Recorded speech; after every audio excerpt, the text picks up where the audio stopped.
Well, good morning. Thank you for being here. I appreciate your patience. We're getting started just a little late. However, we wanted to ensure that everyone got into the session this morning. My name is Dr. Aaron Espolt. I'm the Executive Director of School Design and Innovation with the State Department of Education. This morning we'll be talking about distance learning, and the title is Navigating the Uncertainty, because there is so much uncertainty and it's changing daily, and we all know that. But what we wanted to do is give an opportunity for the teachers to kind of voice some of their questions, talk about some of their concerns, and how we may be able to better address those in those weeks that we have leading up to school starting. So with that being said, I wanted to give a couple just housekeeping announcements. As far as the PD certificate, you'll be getting that through email or through the Whova app. We will not be dropping that into the chat box. Again, as you notice, this session, since it's so large, we have so many participants, is a little bit different. And so this is a full webinar type of session. So what that also means is the chat box. We'll be utilizing the Zoom chat box. Please do not put your questions into the Whova app. We do not have that up right now. We do just have the Zoom chat box up, and they will go directly to our moderators. And so we do see those. They're just not shared out across all the participants since there's such a large crowd here. But please feel free to share those. I have Dr. Robin Miller, Deputy Superintendent, on moderating for me, so she'll be able to share those and interject as well. We'll also be using the polling feature, so this will be an interactive type of session to kind of gauge, again, some of your concerns, some of the abilities that we have currently, and some of the things that we need to continue to work on. With that being said, if anyone has any questions, again, please post those into the chat box. But I wanted to get started with this session so that we have plenty of time to answer any of your questions, but also allow time to get through the presentation. So what this presentation is about is, I want to start with what it is and what it isn't. What we're doing here is I wanted to give a focus on the work of the teachers and focus on the operations and function of the teachers. So this will not necessarily be around the best practices or content-specific approaches or which apps you need to use in distance learning. We will address some content management solutions, some learning management solutions. However, we're not going to get into how do I teach distance learning for a third grader. And the reason for that, that's intentional. We have a great curriculum and instruction team that has many resources posted on their website. I have linked it there onto the screen so that you can go directly to those. There was also some great presentations completed by the curriculum instruction team earlier today and yesterday. And so as we record those and post those, I encourage you to watch those as well. On engagement of the students and best practices, we wanted to really focus this on what does it mean to be a teacher and the practices along with that during this time. So I kind of posed the guiding question, what should teachers be prepared for? What are we entering into? Now, again, please grant us the courtesy that this presentation was completed about 2 weeks ago. With that being said, so much has changed just within the last 2 weeks, and I think that's where our discussion and questions will be able to come in. You know, we have local municipalities now with masks orders, and how will that affect us? And we have just numerous things that are happening truly on a daily basis right now. And we have to be cognizant of that, be flexible with that, be prepared for that. And so this presentation will be flexible as well. And we'll talk about some of those topics as what should teachers be focused on as far as their operations and their functions. So I have kind of 3 things planned for us today. I do have some national data that I want to share with you, which I think is pretty powerful and allows us to really kind of identify and set the stage for what we'll be talking about today. Is some parent data of the distance learning experience that we all experienced from the March to pretty much May here in Oklahoma. Some of the ongoing work that should have been occurring in your district, and I'm sure it has been throughout the summer months. What we do know is that the distance learning experience that we all went through from March to May will not be the same thing that we expect going forward. Obviously, that was an emergency situation where nobody saw this coming. We were not prepared for the mass scale of distance learning that we had to undertake. However, at this time, as you as teachers and your administrators have been putting together plans, we know that we're going to be able to provide some instructional experiences for our students moving forward. And then lastly, so what are some of those operational practices? So you as a teacher, what are some things that you can take away from this hour of being with us and say, okay, I've really got to make sure that I'm focused in on this and I've got this right. At this time, I'm going to attempt to launch a poll so that we can focus our time appropriately and ensure that we want to, and just give me a thumbs up. Is everyone seeing that poll there? We'll allow about a minute or so. Please participate and allow for some of these questions to be answered. This will really guide my time with you this morning on what to focus in on. Of course, we're going to touch on all three of these topics. However, we really want to ensure that your time is used wisely. So I'm going to give you just about 30 more seconds, if you would please, to complete this poll. Then I'll post the results there. Dr. Espol, this is Robin Miller. I'm seeing in the chat that we already got 150 of you that have answered this question. Aaron, can you hear me?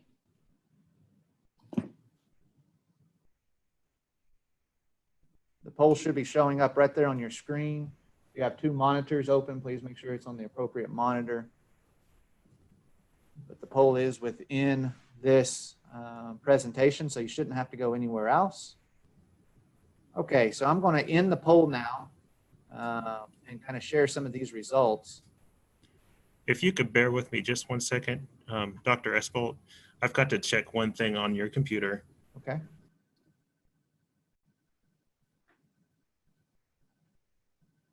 We're going to pause just 1 second for some technical assistance.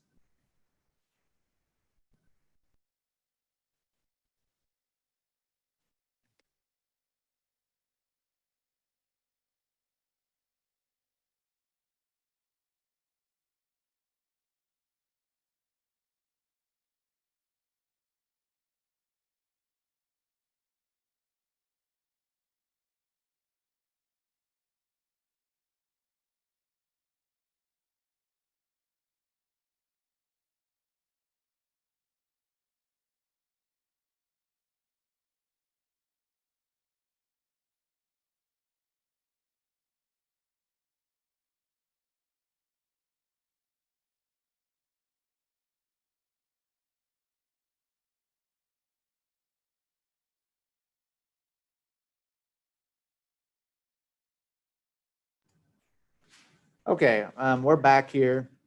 So I wanted to apologize a little bit. We're learning that some of you may not have full access to this poll. Again, it's not going to affect any credits or anything that's awarded, and I apologize about you not being able to participate. It's just depending on how you logged in, whether you logged in directly with Zoom or went through the Whova app. So I do apologize about that, but you can see here for those that are seeing my screen, you can see that we do have some great results, and really it kind of goes into where should your role be.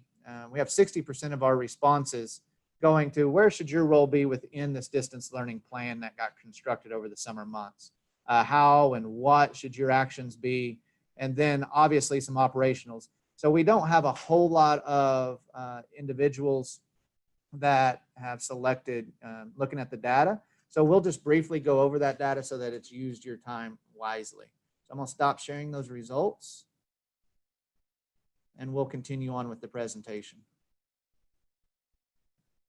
So as we look at a little bit of this data, I wanted to allow you to kind of just refresh and not relive by any means. We don't necessarily want to do that, but refresh going back your memory of what we experienced in those March months and April and May. So like I said, it was an unprecedented time. We had no idea that was coming, not just Oklahoma, but across the nation, across the world. I wouldn't say we got caught off guard, but we weren't prepared to deliver instruction through this full format of distance learning. You know, it wasn't just education systems. Society as a whole was taken a little bit off guard. If you look at how we had to manage things across our whole society. And really, that began March 23rd. So as you all know, when we came back from spring break, we were really kind of scrambling, for lack of better words, to ensure that we had an instructional system ready to go.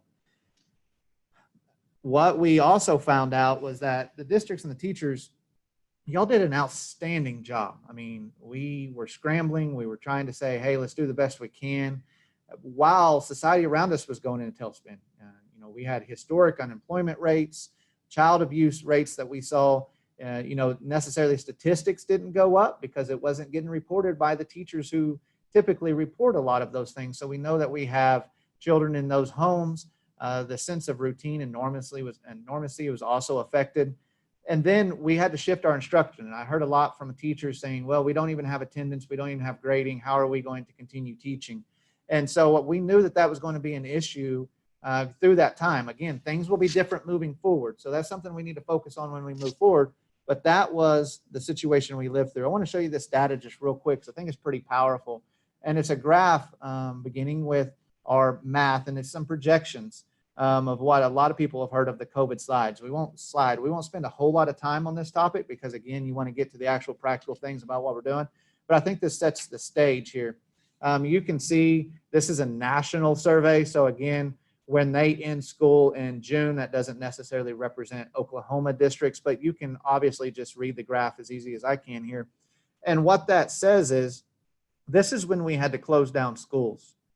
And if you look at what we call the COVID slide, instead of the COVID slowdown, and again, I'm not going to spend a whole lot of time because this isn't what you're interested in, but the COVID slide, you can see if we just track that backwards to where it would be, we are going to get students back next year that typically may have lost almost up to either a half a year or to a full year of learning in mathematics.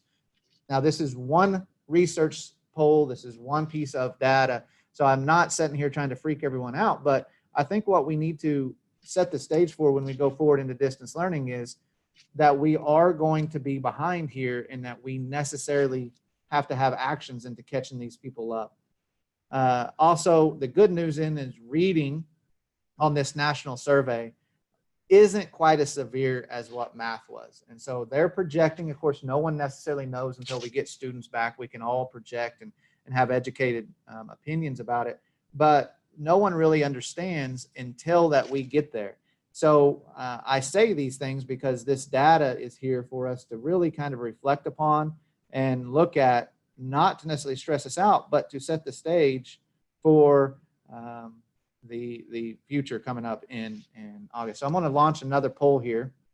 And as you see this, I kind of just wanted to know, and again, I do apologize about not everyone getting to participate in this poll.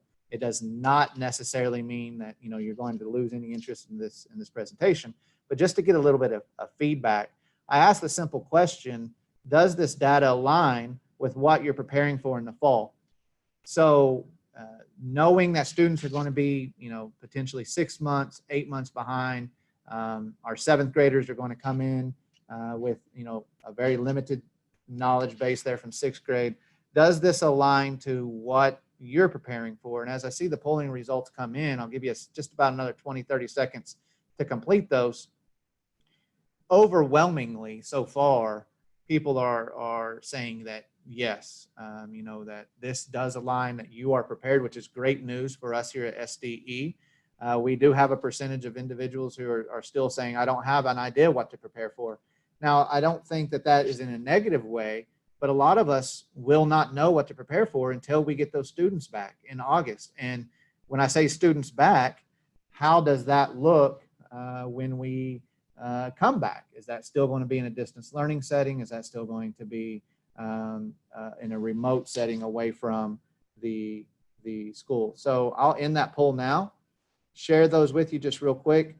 And out of the participants that responded, we have about 56% who said yes, this is what they're preparing for.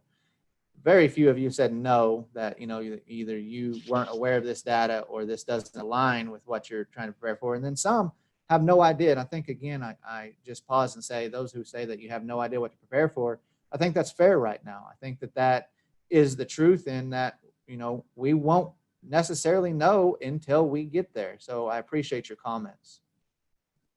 Here's a little bit of national data that we're just going to briefly blow through because, again, I want to get to the pieces that you said you were interested in.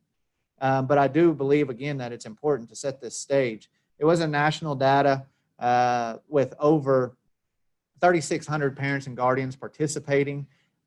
It went through the time period of what we consider our distance learning here in Oklahoma. As you remember, we kind of stopped schooling on May the 8th. So this did cover the time period. But these red boxes, when we go through these slides, especially with the time allotted, I wanted to indicate that this is statistically significant. So that this data isn't just assumptions, that this data has been proven statistically.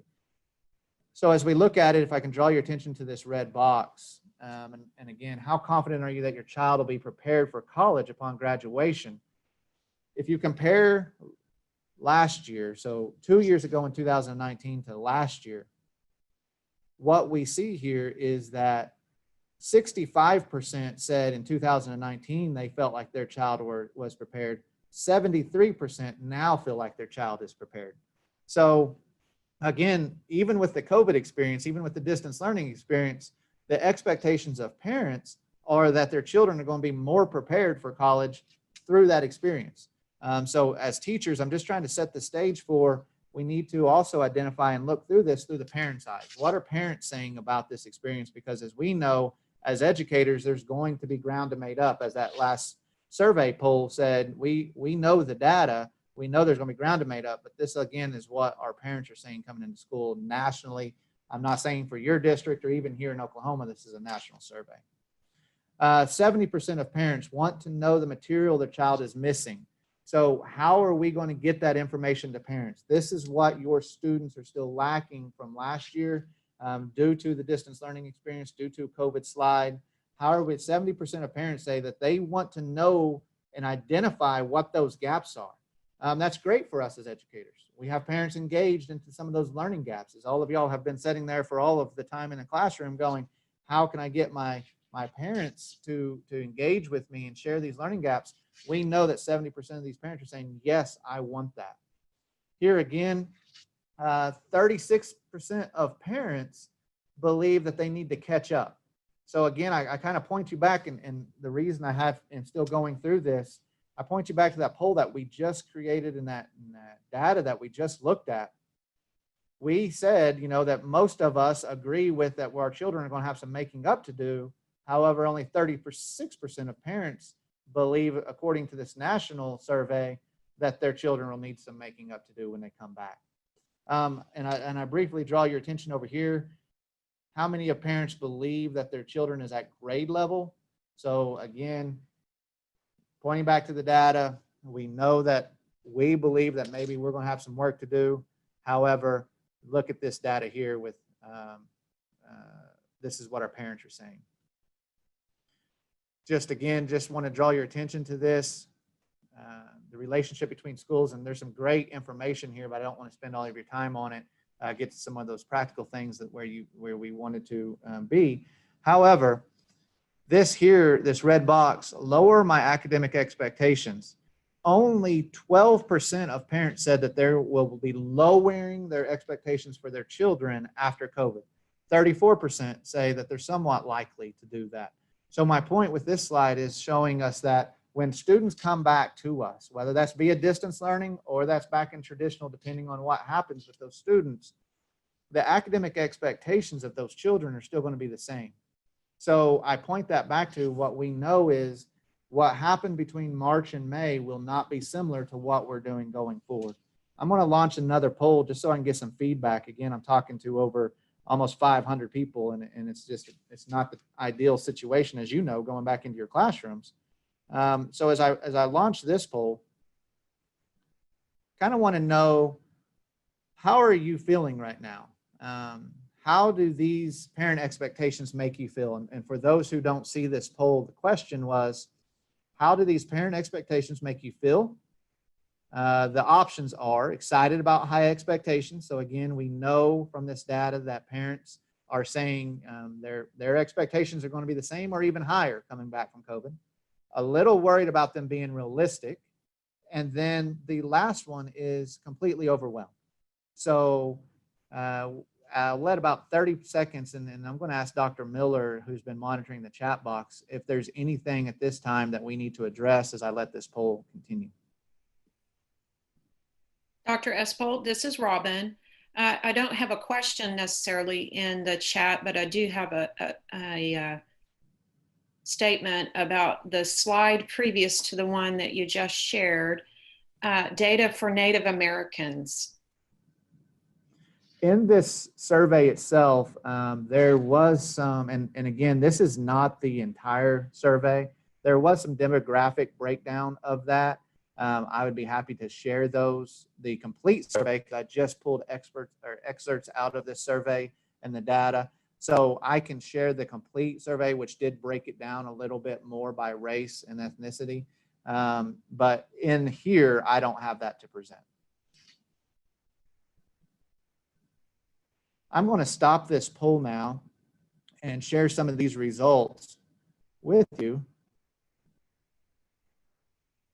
And this is what we got back. So again, out of the participants that are able to do this poll, a little worried about them being realistic. And so, almost 70% of them, as we're educators, how are we going to communicate that back to parents in a professional manner?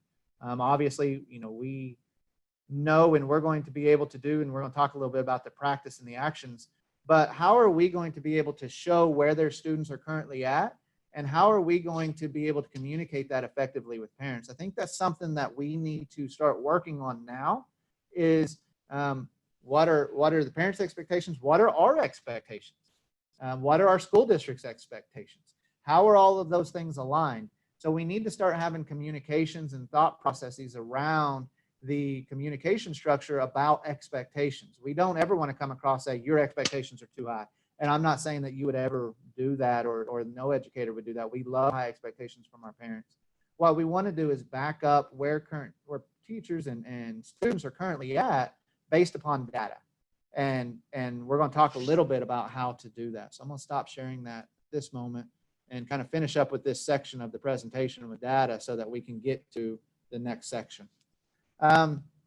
Again, the highlighted box, I just want to draw your attention to that. 90% of parents said during that distance learning time, which again, we're fixing to move into the new school year and we don't necessarily know what that holds for us just yet. But 90% of parents through that period said they relied heavily on the school district to provide all the learning materials.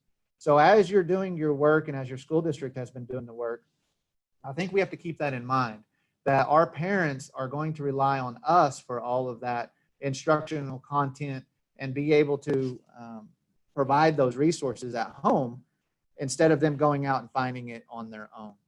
Here, again, if I draw your attention to this red box, 95% of parents said they heard from their teacher. So as we create structures, which is what we're fixing to talk about, these structures, these instructional methods, as we do that, 95% of parents said, yes, I heard from them.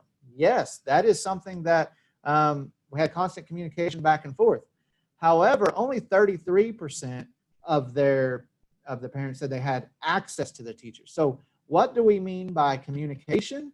And then what do we mean by access? I think those are two different things and conversations that we need to start having currently so that when we create these distance learning structures for our classrooms, for our parents, for our students, what do we mean and what are we trying to achieve? Are we trying to just achieve one way in communication through newsletters or emails and such? Or we try to have regular access, meaning that they can engage with those parents and the children. And we'll talk a little bit more about that in a second.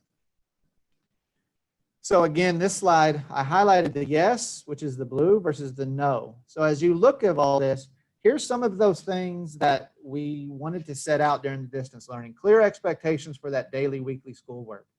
So how many of our parents felt like there was clear expectations? And I understand this isn't talking about your classroom. This isn't talking about your school district with all the great things that I'm sure you did. This isn't even talking about Oklahoma. This is a national survey. I want to remind everybody about that. So this is not to come across as offensive or to come across as we didn't do everything that we could, because I'm the first believer saying yes, that we did. However, this is some survey results back from parents. So clear access and clear expectations. digital versions of the class materials. Again, we're getting into that connectivity conversation again. Regular access to your child's teacher. There's that 33% that we just talked about. So the yes versus the no, I hope that we keep that in mind as we create some of these plans moving forward. And then as we looked at resources, so we have that big conversation regarding around the ability to have connectivity, right? So the State Department, along with the governor's office, has done a tremendous job of doing everything that we can possibly do to get connectivity to school districts. But we also know that there's just going to be those individuals that, regardless of a hotspot, regardless of any type of device, we can drive through Oklahoma and just identify points that a cell phone just won't work. And we have students who just don't have that connectivity. So, we have to rely on those printed versions if we have to go back into distance learning. And here's a national survey that's saying 26% of parents received a printed versions of class materials. So again, we have to be mindful, even if our school districts are going to an LMS or a CMS, which we'll talk about those initials in a second. We have to be mindful of, even if we do have connectivity with hotspots, even if we do have one-to-one devices, what is that percentage of our district who just won't have access regardless to what we do? And we need to be mindful of that. And I'll let you kind of review some of these other statistics.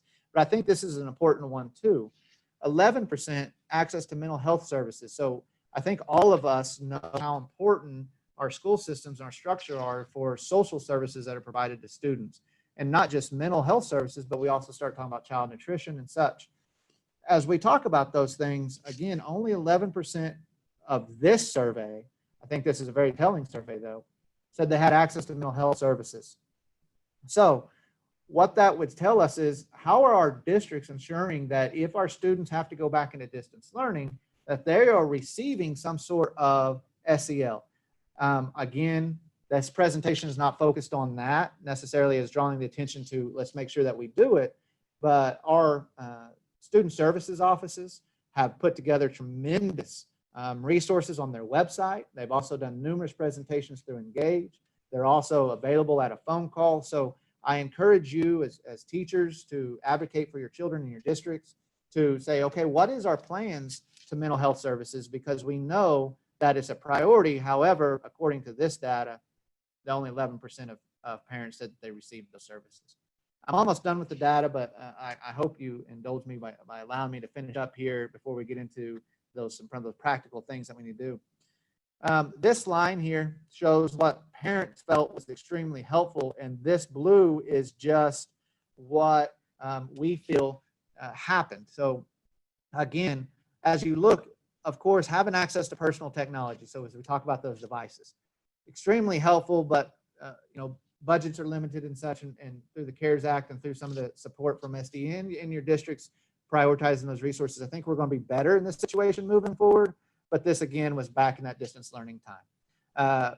But if you look at the disparity between personal guidance on how to best support your child, so what are some of those key strategies? And again, we're all going, well, what are those key strategies? And I think that we have to put our mind on, again, caregivers and parents at home going, we're not teachers. How can we help our kids? So as we write these lessons, we're not teaching to teach the parent, but we have to write our lessons and prepare our distance learning work in a manner that we understand these parents aren't as prepared as what we are as teachers. And so how do we assist the parent in assisting the child? So again, I just wanted to give you a little bit of this data here to let you see some of that. And this is my last slide on the data, and I'll stop here on this section, on this portion of the presentation. But I highlighted in red. And the reason that I highlighted in red was these communication channels. So again, we talked a little bit about what are you going to use via communication versus access and engagement with the teachers, because again, we have to be mindful of what are those differences. So if you're sending text messages to your parents, and hopefully, if it's approved by your school district, how you communicate with your students, whatever method you use here, what is that goal that you're trying to accomplish? Is that going to be communication, or is that access to you?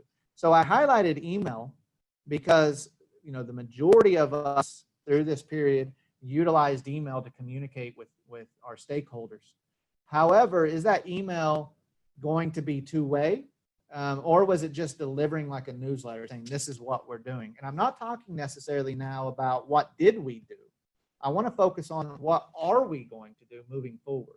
And so as we look at that, we need to set up these structures, and I hope if there's teachers on here, but also the district, how are we allowing these structures to be put in place to allow for that access to teachers, whether that's office hours for your teachers, saying that, parents will have access to me via phone or Zoom meetings or conference calls or whatever that will be during office hours, or what are our structures and our procedures going to be set up? So I'm going to launch another poll here, and Dr. Miller, I'll give you an opportunity to interject with any questions as I get here. But as I launch this poll, I wanted to get your opinion on, and for those who cannot see this, I do again apologize. I'll read it to you.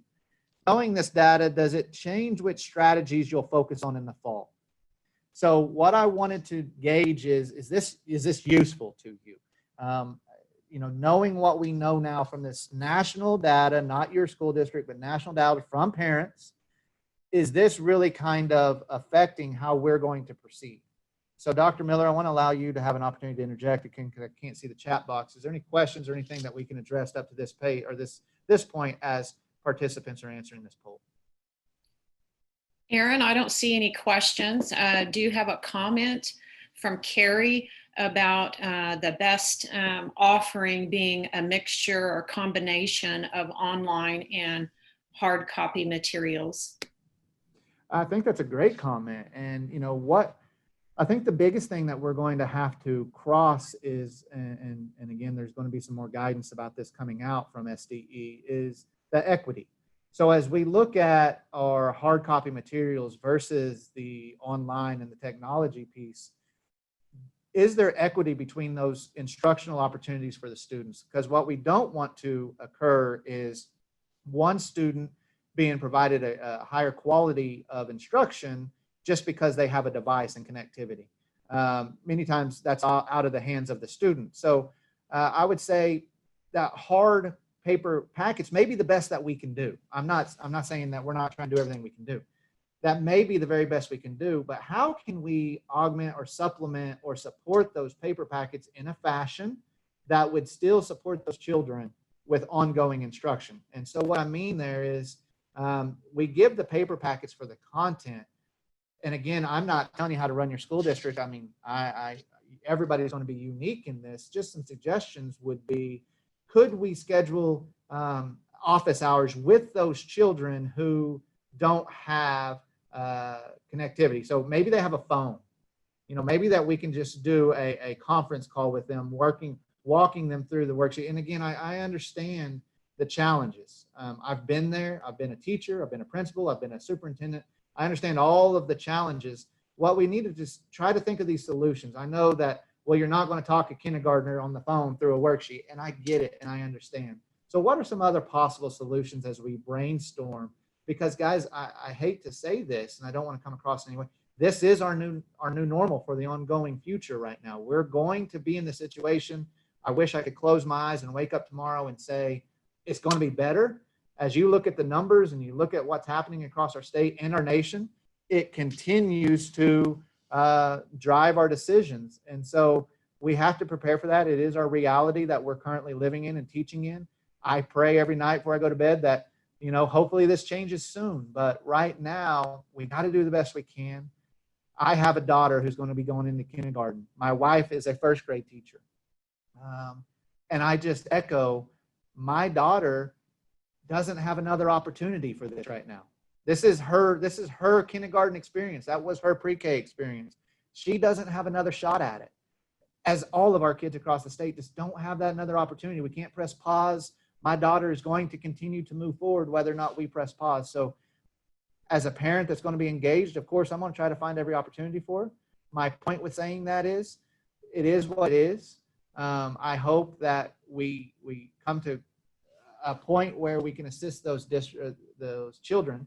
And to answer the question in short, we have to look at the equity between paper packets and connectivity, and how do we ensure that that's instructional and going to be equitable. So I will stop this polling here and share these results just so that you can see them. And for those who cannot, the districts, does this change your strategies? About 70% said, yeah, you may think of it a different way, and I appreciate that. 13 said, no, I've got it figured out, and you may have. I mean, that's great. And then about 17% of you said, I still don't know what I need to prepare for in the fall. And I think for those, let's start reaching out to your district leadership. Let's start reaching out to us at SDE, going, help us. We're dying on the vine here, because that's not what we want. There's a great support structure, and we're going to continue to try to help and support all those teachers who are in need. I'm going to get off this data now. I appreciate you allowing me to, be able to go through that. And as we go through this next section, talk a little bit about the ongoing work that's been happening in your school districts. I'm sure that all of your school districts have done a variation of these things, and I want to talk a little bit about maybe your role into knowledge base or actively participating into some of these. So as we look at the first piece here, this return to learn, this was the guidance put out from the State Department of Oklahoma. It was broken down into 4 categories and sections. And the 3 that I have highlighted in blue there, I think have direct correlation to your roles as a teacher. I encourage you to, number 1, if you have not already, review that document. Look at that document. Go through that document. See if it spurs any questions for you. It's on our website. I know many of your district leaders may already distributed that to you, but it's broken down in sections. And we talk a little bit about that grade level and content specific guidance. So what are those things that are going to be needed for first graders? How can I really reach them in math? What are some of those tips and strategies that you have? This work has been ongoing. And again, I'm talking about this return to learn document that's posted on the website that you can view. Also, when we talk a little bit about those social emotional opportunities for our children, again, there's a whole section devoted to that in that document. And then school personnel. So a lot of the rights of teachers and attendance policies and different things are in this document as well.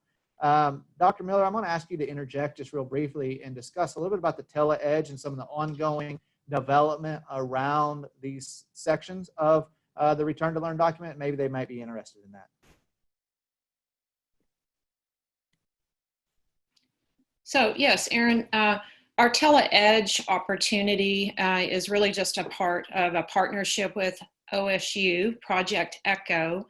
And so the tele-edge is one of 3 education ECHO lines intended to be of support to you at the district level, even parents and community level.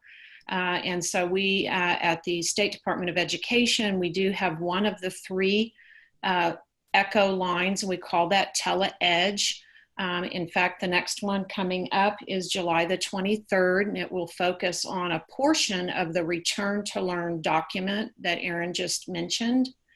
And that's what we're doing this summer, is walking through each section of our Return to Learn document.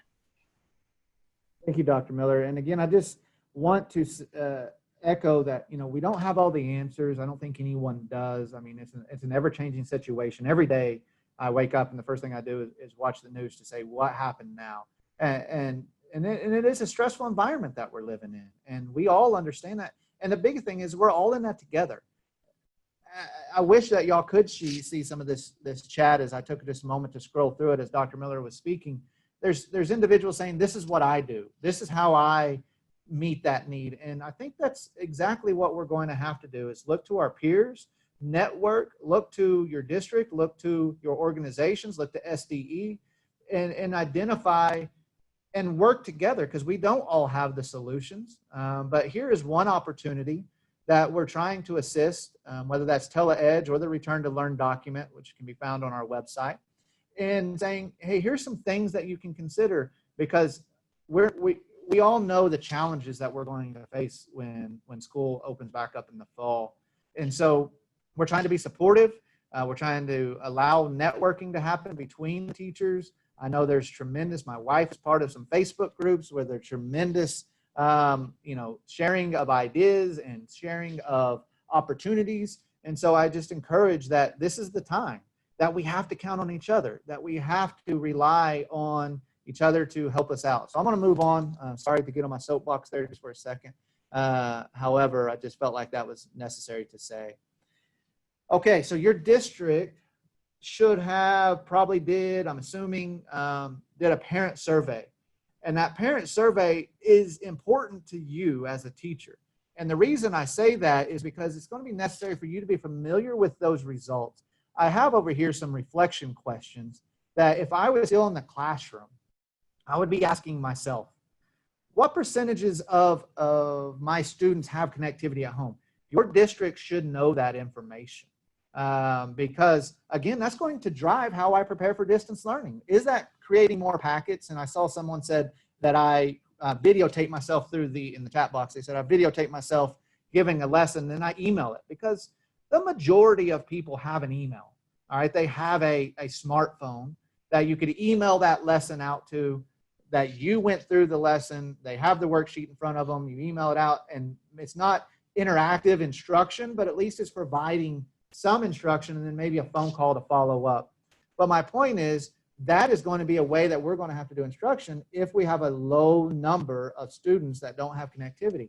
This is going to vary greatly by district. So I encourage you to communicate directly with your, we do have state data, but state data isn't going to help you make these decisions within your classroom. What is their preferred communication style? Again, I go back to that communication versus access. So do they just want an email, or are they wanting texts, or are they wanting a video conferencing? I mean, what is that preferred communication style for our distance learning students?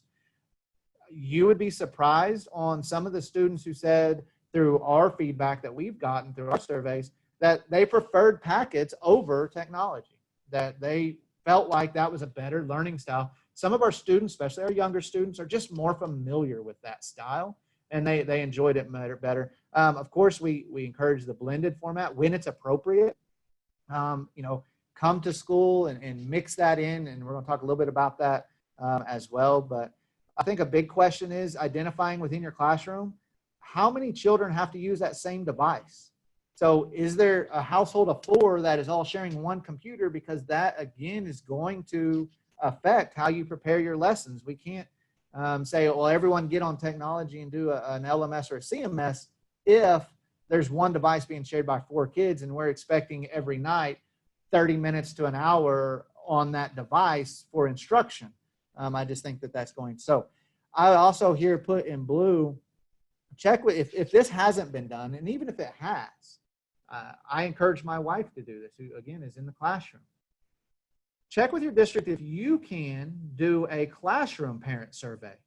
Again, I don't want to say do this, because again, your district may have some policies or some ideas around that, and I want you to encourage you to speak directly with your district leaders. However, I encourage you to do your own survey at the beginning of school. Even if those children don't come back to school and they're via distance learning and you're responsible for them as the classroom teacher, identify those things that are going to make that situation successful. Is that packets? Is it technology? How many devices are being used? What is the preferred communication style? These type of things would be very helpful to know, of course, as we plan for that distance learning environment. I want to talk briefly, I've used some letters quite a bit, and I want to get into those now, but there's different structures or programs within your school district, varying on school district. So what we have to be cautious of is to not equate distance learning or periodic. So what I'm talking about is students who might be quarantined due to COVID, or your class may have to shut down, or you yourself, unfortunately, or whatever that situation may be. But these are short-term absences from school districts. So these are not necessarily considered a full-time virtual student. And we have to address those in individual situations. And we cannot lump all of these students into one.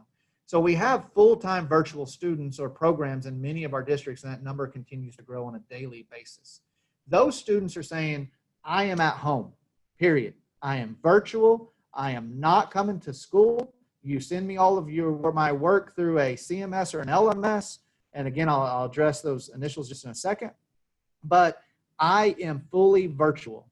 Then you have your blended situation, and your blended situation are your students who are going to come to school and either be in a flex lab, meaning that they come to school, but they go to their own lab and do all of their learning via a platform, via a online instruction, or they may come to school 2 days and stay at home 3 days. There's variations of what that can look like. However, that's going to be your blended model. And then what I have is called your periodic again, which is your for this situation, your COVID students. So the reflection questions that I hope you'll kind of be asking yourself is, what is your district using? What are they expecting you to do as a teacher? I know that many of you have already been communicating with. I mean, districts are launching their plans at a regular basis right now. So again, this presentation was prepared a couple of weeks ago, so I apologize about that. However, as you look at this, you should know your role within those. So are your districts expecting you to have distance learning or periodic students and traditional students within the same classroom? That's something that you'll need to identify. And then what structures are you expected to use, whether that's an online platform, whether your district just says, use packets, do the best you can. These kids are only going to be out for 3 days. They're going to come back.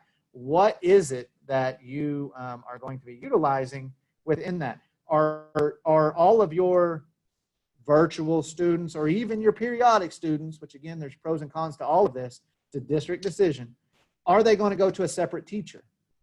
And if they do go to a separate teacher, how are you communicating with that teacher back? So for example, they go out in October. How are you going to ensure the proper scope and sequence of what was going on in your classroom matches what they get at home through this distance learning format? They have full intent on coming back. They just have to be quarantined or whatever the case may be. Then how are you ensuring that that matches and follows along within that? So again, there's a lot of pieces there that when we have these distance learning structures that we need to be aware of. As you look at instructional platforms, okay, here's where I'm going to break down the LMS, CMS, and such. And I know a lot of you are already so familiar. I don't want to waste your time on that. And again, Dr. Miller, interject if I need to spend more time, depending on the chat, or less time on it. But the learning management system, that's what I call an LMS. So many school districts utilize Google Classroom. Some are starting to build out the Canvas. Some are using Microsoft Teams. I heard that the other day. But this would be a platform that's via technology online, where teachers are going to be required to upload the content.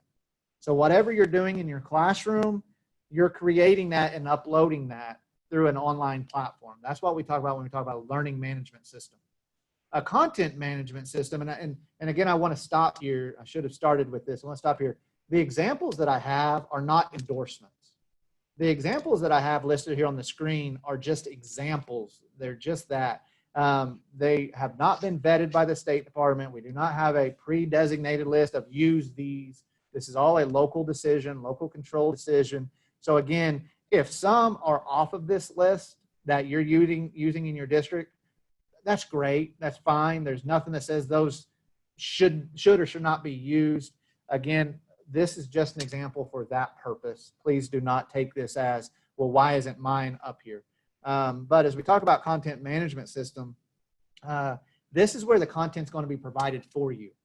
So the teachers would not think of it as a very, very enhanced textbook. So the difference between this and a virtual textbook is they're going to have embedded quizzes and benchmarks and videos and diagnostic capabilities and pacing guides and such, all embedded within this one program, but the content's already there.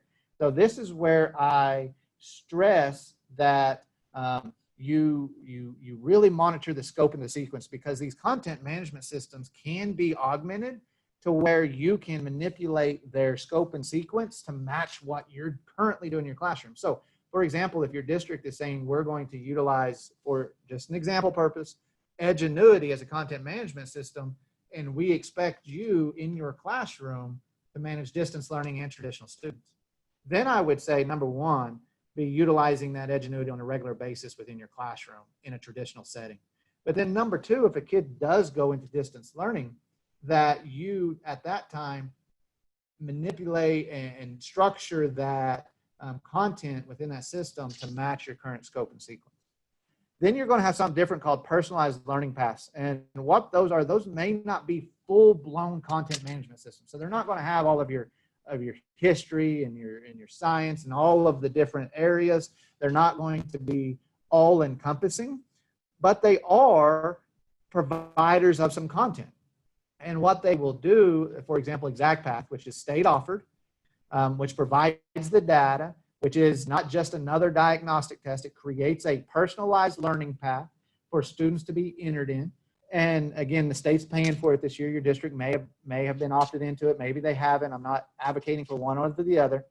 But to use ExactPath as an example, this would allow you as the teacher to just enter them in as a grade level. Let's say you're teaching third grade. All of my students are in a grade level as third grade.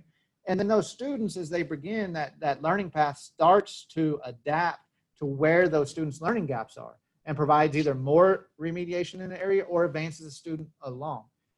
So again, those are not content management systems, but they're more of a personalized learning path to assist with the identification of learning gaps. And then you have your diagnostic tools, which we're all familiar with. So I've talked pretty in length about that. And Dr. Miller, do you see any questions? Do I need to pause here, or should I keep on going? Well, I might mention a question that was raised earlier. I just don't want it to be overlooked. And it was a question about equity. And as you mentioned equity earlier, Aaron, and it was basically, how are we to maintain equity when we're working with parents that potentially are not supportive or maybe not engaged? Yeah, and I think that's a terrific question. And to answer that in short, it's going to be a huge challenge. Because again, I don't think that distance learning differs from our traditional experiences as a teacher that we all have, right? We continue to work with children and do everything that we can possibly do and exhaust every single resource that we can. You know, again, we stay up at night creating all this stuff. We work throughout the summer. You're on these conferences. You're doing everything that you can to help these children.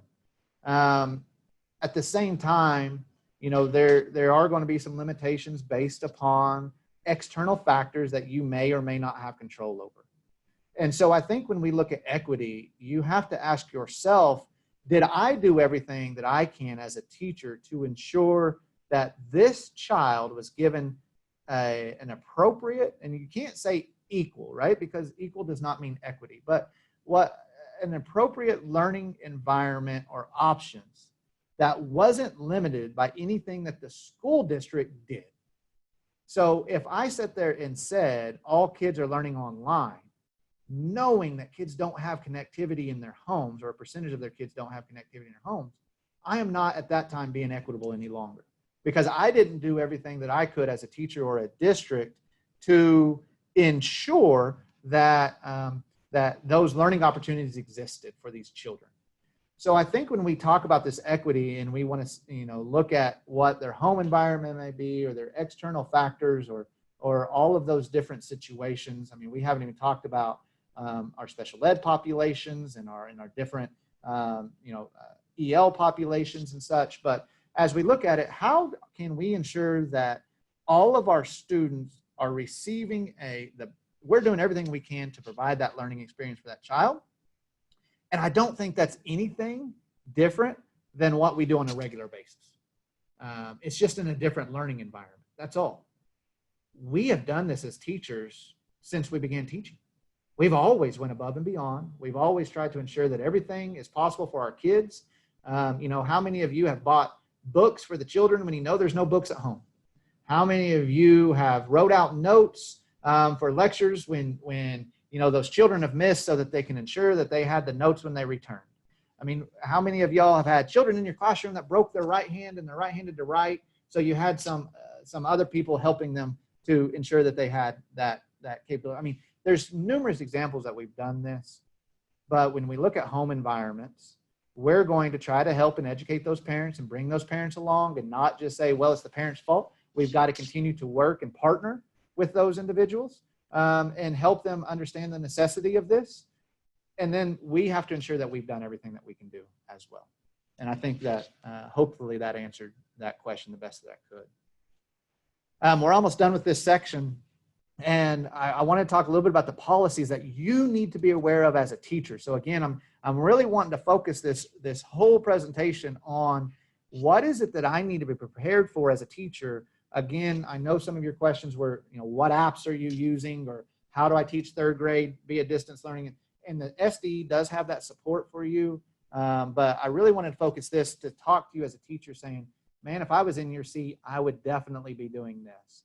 And the first one I want to start with is some of the policies around attendance, grading, discipline, filtering, communication, and etc. Please, I cannot urge you enough to communicate in appropriate formats with your district administration to clearly understand and be aware of and participate in creating, if it's not too late, attendance policies and grading policies and such. For example, your attendance policies will differ by district by district. The state has put out guidance for local school districts to create the attendance policies based on some guidance and some parameters. However, you can't just look at one way to do this attendance. The school districts will be creating that themselves. So what is that? For an example only, not saying this is the only way to do it, there are attendance policies that are based around the completion of instructional materials. So let's say, for example, a student had to go out to distance learning for 3 days. It could not be, it may be COVID for a longer period of time. It may have been due to something else. Let's just play the hypothetical here. Kids out for 3 days, they're in distance learning. How are you as a teacher to count them in attendance? So again, your district has created that policy. Let's say it's on instructional materials, which is an option for them to create it around. Then that process needs to be laid out so that how are you to do that? Are you to do that on a daily basis? Meaning if they're gone for 3 days, you do it after every single day. So you gave them a learning plan that had them to do this on Wednesday, this on Thursday, this on Friday. They didn't do this on Wednesday, so are you to count them absent? I don't know. That's your district policy. Or is it looked at to totality? So you gave them a learning plan for Wednesday, Thursday, Friday, and your district has instructed you to take attendance based upon completion of those instructional activities at the end of Friday, giving them the whole time period to complete those instructional activities. Again, that is up to you. That is up to your district. Basically, you need to know that policy because it's going to direct your work. Now, I'm not talking about grading, right? Because grading and attendance are two different things. And again, this is no different than our traditional classroom. Think about all of your students that come to your classroom and are present, but their grades may not reflect them being present. What did they do during that time? So nothing changes during distance learning. You just got to be familiar and have to be comfortable within the attendance policy so that you know how to do that. Discipline. So we have distance learning students who we're educating via Zoom, and they do something that is not appropriate on this Zoom call. What is our policies to manage that and to do that? And what are your procedures as a teacher to do that? Do you kick them off the Zoom call? Do you report it to administration? What is the process that you're going to take to handle that? Another one is communication. What does your district allow you to do as a teacher about communication? Are you allowed to text students? Because again, we are in a day and age where we have to be cautious about that. So can you directly text students or phone call to students? What is your district's policy regarding distance learning about that? And have communication with your administrators in an appropriate format to be able to do that. Because you'll need to know that up front. What are the expectations and what am I allowed to do so that you don't get yourself into a situation that is uncomfortable because you were doing what you thought was best, but it wasn't allowed by a district policy. Teacher work logs is something else. Is your district, let's say we had to go to where you're on distance learning, okay? So let's say your whole classroom had to be quarantined, including yourself, but you are still, or your school site shuts down, or whatever the case may be. We got to be prepared for the uncertainty, right? So how do we navigate this? We don't know what's fixing to happen. Is your district going to require a work log of teachers? Meaning that you're not sick, you're not out, you're away from the school setting, your school site is shut down. They expect that education and instruction is continuing through a distance learning format.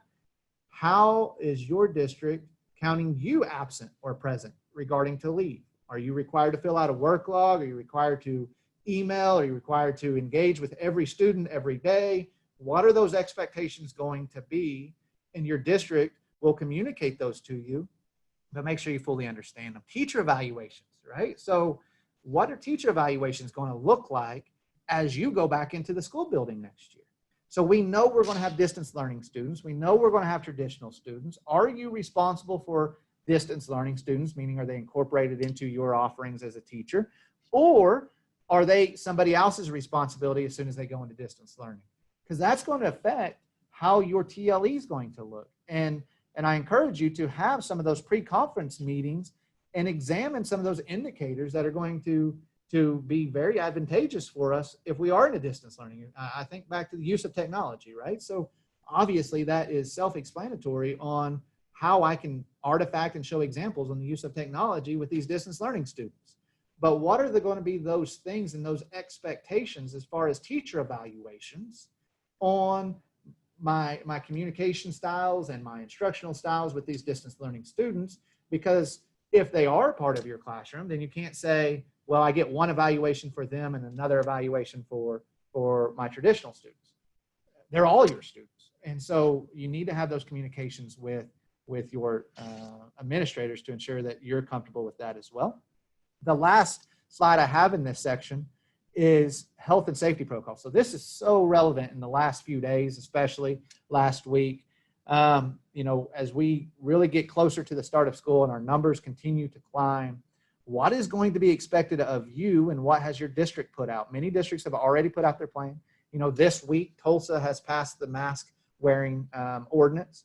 And so as we look at, and even though that will necessarily affect the children because it's 18 and above, but your school district may put on something because school districts can pass a rule for their children to have to wear masks or visitors to have to wear masks or teachers to have to wear masks. What is it that is an expectation of you? So again, there is no one size fits all type of plan. Every district's creating their own, but are they going to expect teachers to take temperatures? What's your social distancing? Again, I keep referring back to my wife, but I hear these conversations on a nightly basis. Are you going to have carpet time? Are you going to have calendar time? Are you going to have lines during the bathroom breaks?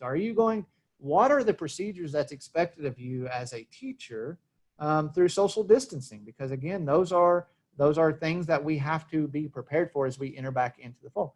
Reporting of sick children. So again, we have that HIPAA, right, that we all follow. So what has been communicated to you from your district administration as far as reporting of sick, because we don't want to violate any children's rights, HIPAA, FERPA, and such. So what are you expected to do as far as cleaning procedures? So again, I don't have answers for you saying this is the way I would do it to take temperatures. I don't have answers for you saying this is who should wear masks and this is who shouldn't. That's not necessarily what my role is. My role is to say, have we thought through those processes? Have you communicated with your administrators? Because I promise you, administrators are not sitting on the beach somewhere right now on vacation. They're thinking through this. A lot of these plans have already been put in place depending upon your district across the state.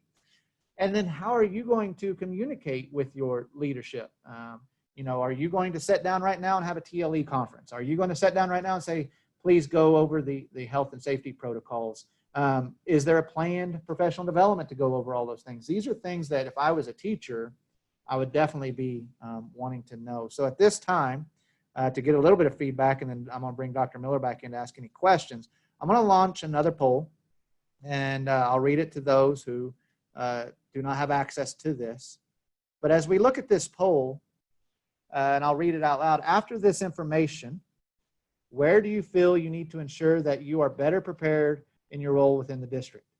So there's these different categories. Where do you need to focus your attention to? I'm just curious, I'm not saying this is the right place or the wrong place, just more of curiosity for our sake so that we can guide our work here within the district. So you have those options. Do you need to really find out about parent surveys? And can I do that? What's the responses of the district survey and such? Distance learning structures. So am I going to be required to do it in my classroom? Are we going to have full-time virtual learning blended? What's the requirements for me? Instructional platforms, so LMSs and CMSs and periodic and such. And so then we have policies and procedures. So how do I count attendance? How does my district going to count my attendance? What are the procedures going to be? And then health and safety, wearing masks, wiping down and such. So I'm going to give just a couple more seconds for this poll to conclude. Dr. Miller, do I have any questions in the chat box that I can address while this poll is going on? Yes, I have three. One of those is, do you suggest that certain teachers are designated to be virtual teachers for a grade level in a district? I think that's going to be based on district to district. So again, if you're asking my suggestion, I would ask to what end? So what is our goal? Meaning that some districts have said our virtual is, once you're in virtual, you got to stay in virtual, right? So there are virtual kids and they're not going to be bouncing in and out of traditional structures. Then I think that would probably be pretty appropriate. I would caution to say there be a virtual teacher for a grade level if they're bouncing in and out. Because that virtual teacher, I'm just thinking of an algebra class. I used to be a math teacher.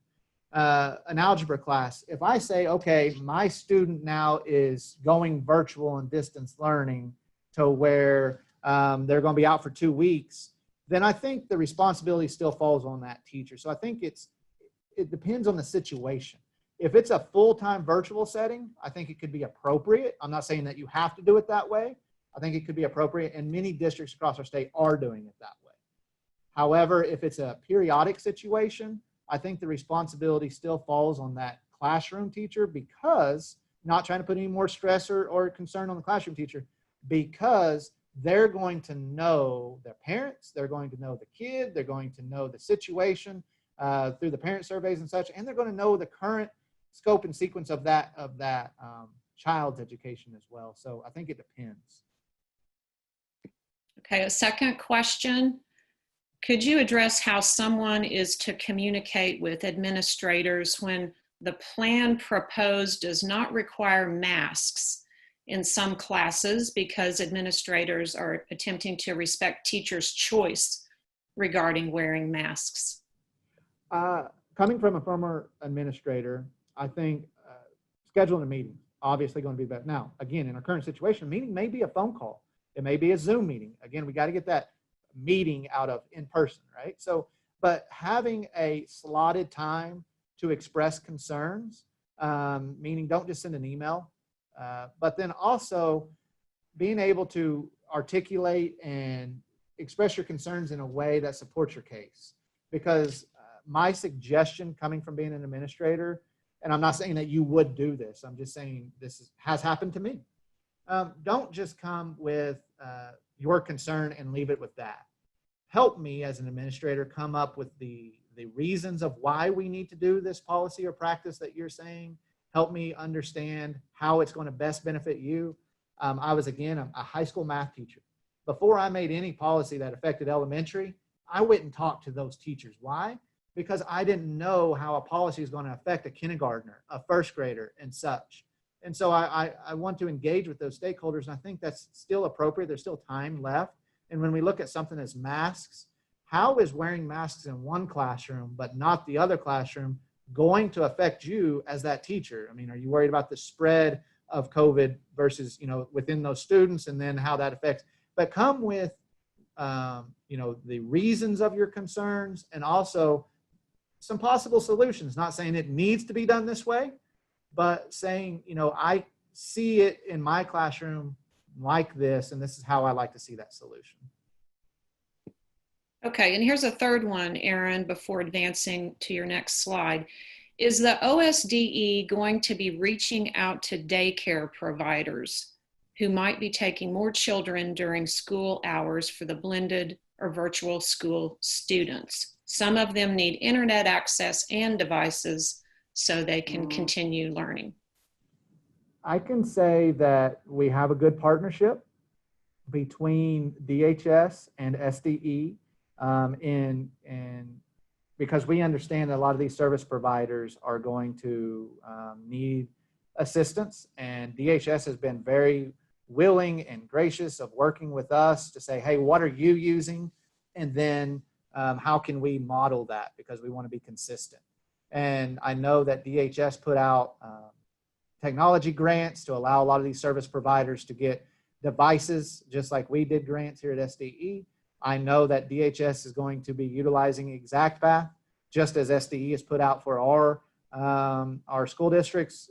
It's the same with DHS and their providers, if that provider is within a participating school district. So the school district has to sign up, obviously, for data communication and such, ensuring that that student would utilize it in home district, then in the service center. So as we look at it, I do believe there's going to be some support, and has been support and ongoing support of our service centers.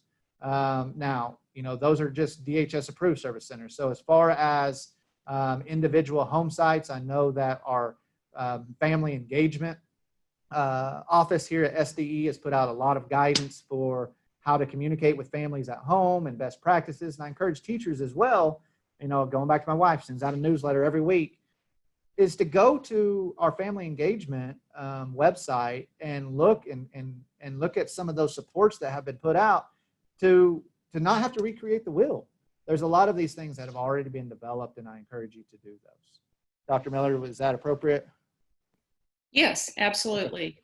So I'm going to end this poll here and share this just real quick. We need to move on, but I wanted you to be able to see these results. And for those who cannot, of the work that you feel like you need to focus on, 50% of you said distance learning structures. So again, I encourage that. Understand completely what's going to be expected of you in your classroom when it comes to distance learning. Are you going to be expected to teach these students? Are they going to a different student? What are you going to be expected to do with these students and such? So great answers, great information, and I appreciate that as well. I'm going to go ahead and finish up with my last section. As I look at the clock, I want to make sure and respect everyone's time. And the last section is over the operational practices. So what are some things, if nothing else, you didn't get anything else of this hour of your time, maybe that you can take away and say, okay, I need to focus on this going back into my classrooms. And as we look at that, seamless transition. So I think this is something that all of us need to focus on and realize that we are going to have kids in and out of our classrooms on a regular basis, whether that's the hearing about some student having COVID and the parents, it blew up on Facebook and parents are concerned. And so they just pull their kids out for a few days until they see if there's any validity to that.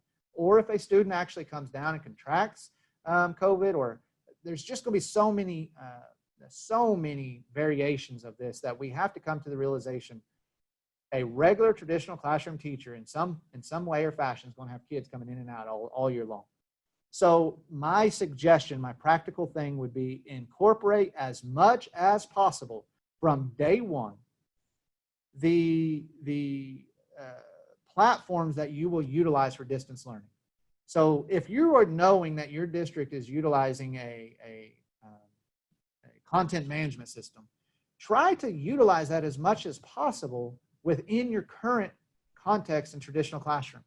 Meaning, if you have a classroom set of Chromebooks, then allow, if your district has a license, a site license, which most of them will moving forward, say, one day this week, we're just going to learn on Edgenuity. I want to do this lesson on Edgenuity so that all of my students are prepared, familiar. It's just going over those procedures, making students as comfortable as they possibly can be. Flip a classroom if you have the ability to do that. One time a week or something, meaning, guys, I'm going to assign you this lesson on Edgenuity over photosynthesis. I expect you to watch it on your cell phone or on your tablet, on whatever device. And I understand, again, this helps us practice for those who don't have connectivity. For those who don't have connectivity, I'm going to send this worksheet home with you. I'll be available in these office hours from this time to this time. My district allows me to answer text messages. So if you have any questions, text me, or I have prepared an instructional video of myself teaching this lesson, and I will email it to your parents. Whatever the situation may be, practice it so that, and incorporate it, I guess is the main word, incorporate those activities as much as possible into your daily lives moving forward, so that it's not such a huge shock to not only you, right? So let's practice this so that, and incorporate this so that we understand the pitfalls before it's time, before that first kid goes out, or before we have to shut down a site or a classroom or such. But incorporate those into as much as possible. I heard a great suggestion. Again, guys, please understand these are just suggestions. I understand that some districts may be able to, some districts may not be able to, of teachers doing their small groups with via technology. So when they rotate to the back table of small groups, this came from a 3rd grade teacher. She said she's going to try to do 1 day a week their small groups via a Zoom meeting and just practice it. Put headphones on the kids and just practice what that looks like. Again, I don't think there's a right or wrong way or that best fits your setting, but I encourage you to think about it. Are there any way possible that you can incorporate these practices within your traditional setting as much as possible? Then practice them. So you incorporated the structures, then practice them. You know, I'm just putting myself back in the classroom. Would I walk in one day on a Tuesday and just say, guys, today we're on distance learning? What does that mean? Maybe I have a classroom set of Chromebooks, maybe I don't. Does your district allow bring your own devices, meaning can students access it on their cell phones or such? Maybe you're a one-to-one district, you know, bless you, you know, lucky, thank your lucky stars that you're working in that district. But practice them as much as you possibly can, and just act like one day saying, guys, the only way you can reach me is via email. I will communicate and respond to your questions via email. I have a prepared video of my lesson. Please access that. Practice it as much as you normally could. Attendance will be taken upon completion of this lesson, just like it will be on a distance learning day, and so forth. I encourage you, a practical thing right now is when you walk away from this meeting, understand your policies as much as you possibly can. What is your attendance policy, the online behavior, the communication, but get a deep understanding. I don't know how much you have ever read your district policy book. It's not the best. I used to read mine every year, once a year, beginning of the year. I'd break it open, read it page to page, front to back.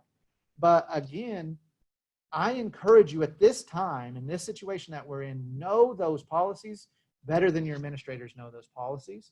And the reason for that is so that you know what's expected of you. We're going into a very uncertain environment. And the only way to reduce some of that anxiety, some of those challenges, is to know what's expected of you. And the policies are one way to do that. I would even suggest doing that before your PD, before you even come back to school. I would suggest that you do that so that you know what questions to ask. Next, I would communicate with leadership like we've already talked about with the question. There is no need to add stress, any more stress at this time. Again, I'm married to a 1st grade teacher. I understand the stress. I put myself back in that seat every day before I come to work here at SD so that I can represent that mindset here. You're already at the highest of stress levels. You need to communicate with your leadership, if nothing else, just to express that, to let them know what is stressing you out. What are some of the things that they can do to alleviate some of that?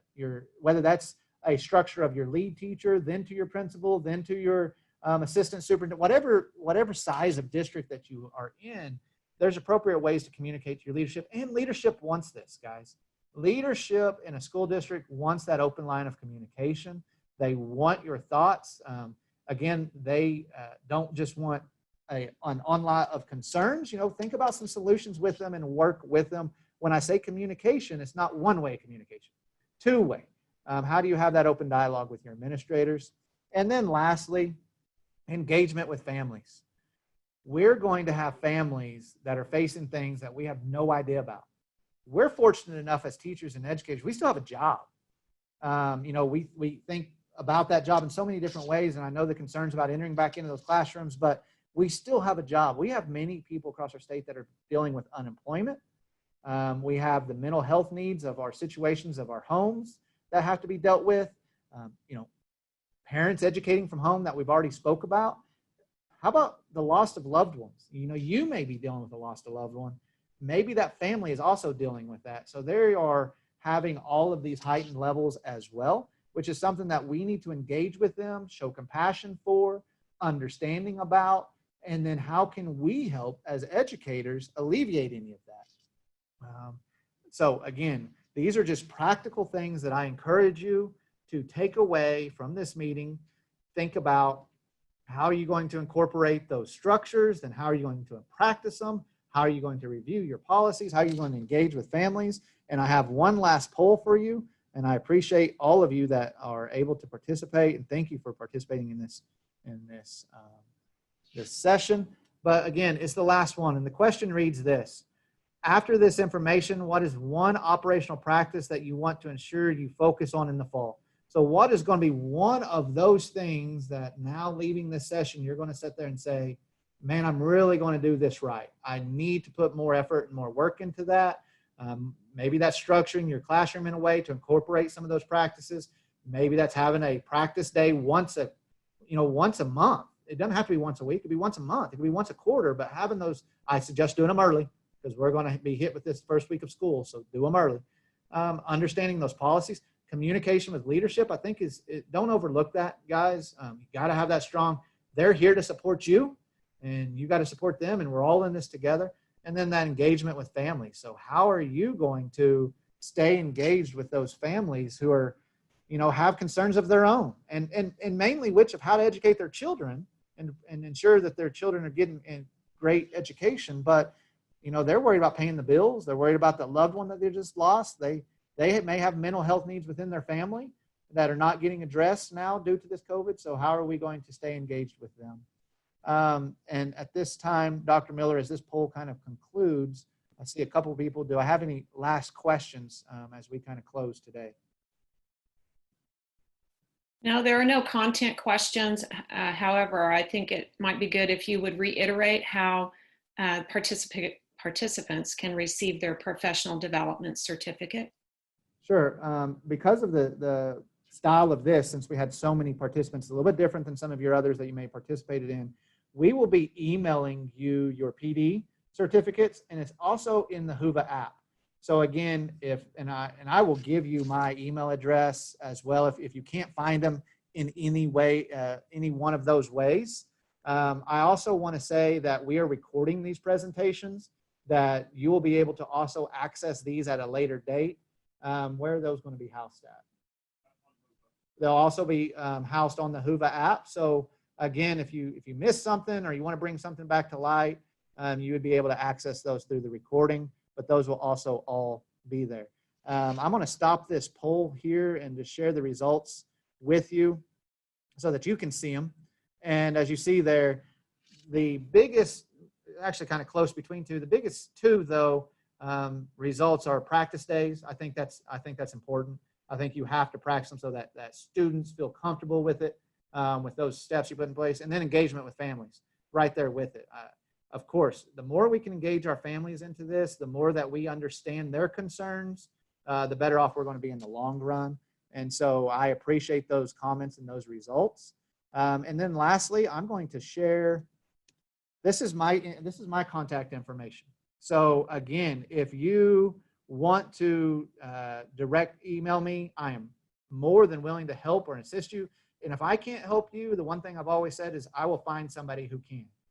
I don't have all the answers, but we have a tremendous team here at SDE who is there. I can say, from coming from the school side to the SDE side, I've been on both sides of that table. SDE is here to help. We're here to help you and support you in any way that we possibly can. And so I encourage you to reach out to us because, again, we don't know all of your concerns until you express them to us, and then we'll help you problem solve. We may not have the answer right off, but we can help you think through it, and together we'll both we're all in this together. As I finish up this presentation the last few minutes, I would say I have the greatest respect for you as teachers and administrators for all that you're doing. You are facing things that are unprecedented, that would have never been imagined in a million years that we'd ever be dealing with some of these things in our classrooms. And you are champions for these children because our children have one shot at that. My daughter has one shot at it. And the education that she receives is going to be the best that she ever has. So the teachers are the number one advocate for that. And I appreciate you. And it means the world to me that I can share this with you and help you and support you. And thank you for helping my daughter. Thank you for helping the kids across the state. because that's why we do this. And you're the ones making all of it happen. So I will close by asking Dr. Miller if she had any final comments or questions. No, I have no final comments. I appreciate the comments that are being posted right now in the chat, and those are, that this is helpful information, and we must stay in communication with one another. I think you said it well, Aaron, and that is we are all in this together. And so certainly reach out if you have any needs. Thank you, Aaron. Well, and I thank all of y'all, and that will conclude our session. Good luck to you. We're here to help you, and have a great year. Thank you.